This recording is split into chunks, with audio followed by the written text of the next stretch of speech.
সূরা আল কাফিরুন ঈমানের এক অভেদ্য দুর্গ বিষয়ক এই ভিডিওতে আপনাদের স্বাগতম। গভীর তাফসির এবং আধুনিক জীবনের জন্য এর শিক্ষাসমূহের মাধ্যমে আমরা ইসলামী একত্ববাদের চূড়ান্ত ঘোষণাকে বিশদভাবে অন্বেষণ করব। সূরা আল কাফিরুন ৬টি আয়াত নিয়ে গঠিত এবং এটি মক্কার প্রাথমিক যুগে অবতীর্ণ হয়েছিল।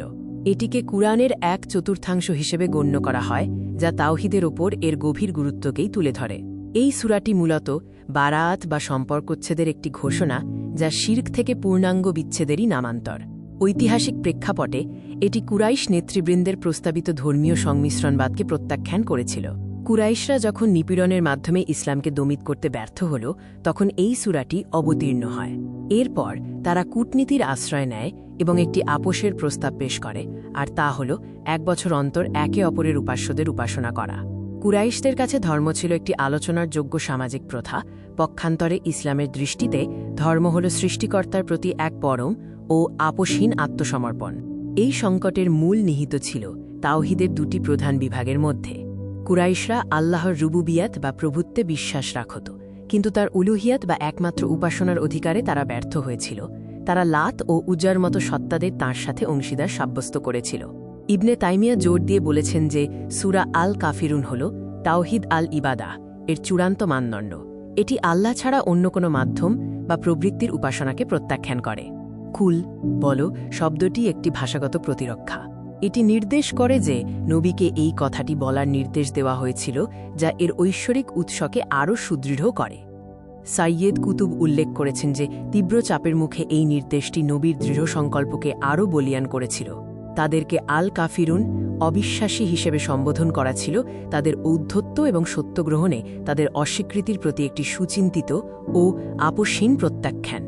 ব্যাকরণের একটি অত্যন্ত তাৎপর্যপূর্ণ অন্তর্দৃষ্টি হল ম্যান কে কেমন ব্যক্তি এর পরিবর্তে মা কি কেমন বস্তু এর ব্যবহার।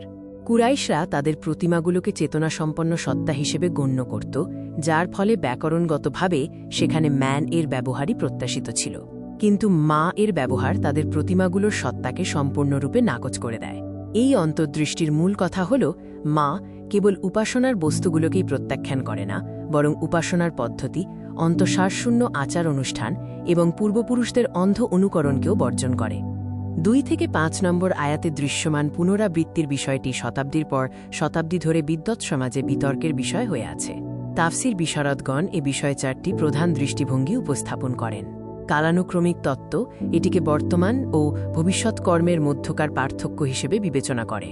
প্রকৃত কর্মতত্ত্ব ইবাদতের বিষয়বস্তু ও ইবাদত কর্মের মধ্যে একটি বিভাজন নির্দেশ করে। অলঙ্কার শাস্ত্রীয় তত্ত্ব প্রত্যাখ্যানের তীব্রতার ওপর বিশেষ গুরুত্ব আরোপ করে। আর ব্যাকরণগত তত্ত্ব ক্রিয়াবাচক ও বিশেষ্যবাচক বাক্যের মধ্যে পার্থক্য নিরূপণ করে, যার মাধ্যমে শিরক থেকে চিরস্থায়ী মুক্তির বিষয়টি নিশ্চিত করা হয়। শেষ আয়াতটি লাকুম দিনুকুম ওয়া লিয়াদিন কে প্রায়শই ভুলবশত ধর্মীয় বহুত্ববাদ হিসেবে ব্যাখ্যা করা হয়। প্রকৃতপক্ষে এটি হল বারাআত বা সম্পর্কচ্ছেদের একটি চূড়ান্ত ও অকাট্য ঘোষণা, যা বর্জন ও অস্বীকৃতিরই নামান্তর। ইমাম কুরতুবী ও কুতুবের মতো বরেণ্য আলেমগণ নিশ্চিত করেছেন যে এটি কোনো আপোষ নয়, বরং এটি একটি আদর্শিক বিভাজন রেখা, সত্য ও মিথ্যার মধ্যকার এক পূর্ণাঙ্গ বিচ্ছেদ। এই সূরাটি সুরক্ষার একটি ১৪ ঘণ্টার আধ্যাত্মিক চক্র রচনা করে। ফজরের মাধ্যমে শিরকের বিরুদ্ধে তাওহীদের ঘোষণা দিয়ে দিনের সূচনা হয়। মাগরিবের মাধ্যমে সেই একই ঘোষণার মধ্য দিয়েই দিনের যাবতীয় কর্মের সমাপ্তি ঘটে। রাতের সর্বশেষ সালাত বিতর রাতের ইবাদতকে পূর্ণতা দান করে এবং শিরক মুক্তির বিষয়টি নিশ্চিত করে। ঘুম এখানে একটি আধ্যাত্মিক দুর্গের ভূমিকা পালন করে, কেননা নবীজি ঘুমানোর পূর্বে এটি পাঠ করার পরামর্শ দিয়েছেন।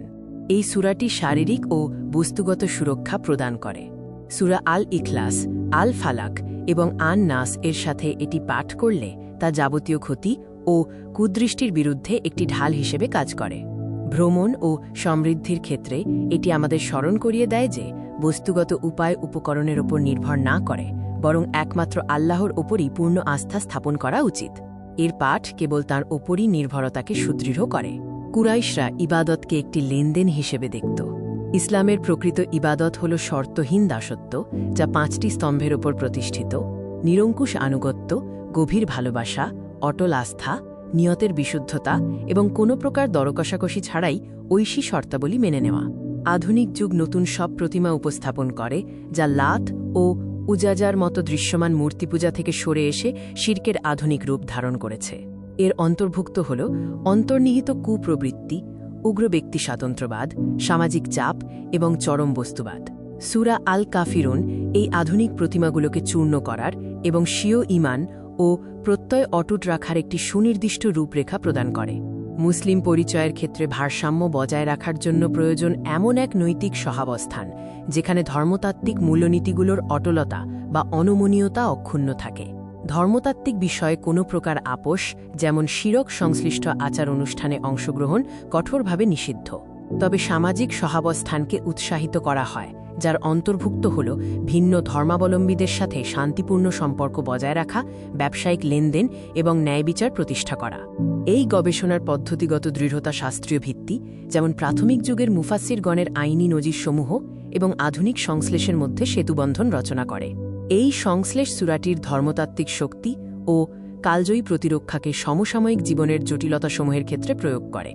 পরিশেষে বলা যায়, সূরা আল কাফিরুন কেবল মক্কার বহু ঈশ্বরবাদের একটি ঐতিহাসিক প্রত্যাখ্যানই নয়, বরং কিয়ামত দিবস পর্যন্ত এটি মুসলমানদের জন্য একটি রক্ষাকবচ। সত্য ও মিথ্যার সীমারেখা স্পষ্টভাবে নির্দেশ করার মাধ্যমে এটি আমাদের শিক্ষা দেয় যে তীব্র বাহ্যিক চাপের মুখেও আমরা যেন আমাদের ঈমানের ওপর অটল থাকি। প্রতিদিন পঠিত এই সূরাটি আধুনিক বিশ্বে ইসলামী আস্থার এক চিরস্থায়ী দুর্গ হিসেবে বিদ্যমান।